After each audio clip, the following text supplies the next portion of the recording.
આપનું સ્વાગત છે. આપ જોઈ રહ્યા છો ઝી 24 કલાક અને હવે આપણે વાત કરીશું સીઆર પાટીલના ભવ્ય રોડ શોની. જી હા, ભારતીય જનતા પાર્ટીના પ્રદેશ અધ્યક્ષ અને નવસારીથી સાંસદ ફરી એકવાર ફોર્મ ભરવા જઈ રહ્યા છે અને આ ફોર્મ ભરતા પહેલા તેઓ કરવાના છે શક્તિ પ્રદર્શન. આ શક્તિ પ્રદર્શન છે ભવ્ય રોડ શોના સ્વરૂપે. સવારે 10 કલાકથી એટલે બસ ગણતરીની જ મિનિટોમાં સીઆર પાટીલનો ભવ્ય રોડ શો છે. આજે સીઆર પાટીલ પોતાની ઉમેદવારી નોંધાવવાના છે. નવસારી બેઠકથી ભારતીય જનતા પાર્ટીના લોકસભા માટેના ઉમેદવાર છે સીઆર પાટીલ.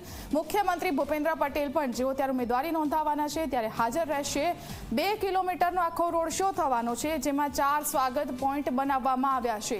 રોડ શોના આખા રૂટને ખાસ શણગારવામાં પણ આવ્યો છે અને આ ઉપરાંત ભવ્ય વિજય સંકલ્પ રેલીમાં રાજ્યના નાણામંત્રી, નવસારીના પ્રભારી મંત્રી કનુ દેસાઈ, ગૃહ રાજ્યમંત્રી હર્ષ સંઘવી, નવસારી બેઠકની 7 વિધાનસભાના ધારાસભ્યો, પ્રદેશ અને સ્થાનિક સંગઠનના આગેવાનો પણ રેલીમાં જોડાવાના છે. 1 લાખથી વધુ કાર્યકર્તાઓ ઉમેદવારી સમયે ઉમટી પડશે અને સીઆર પાટીલને પોતાનું સમર્થન જાહેર કરશે.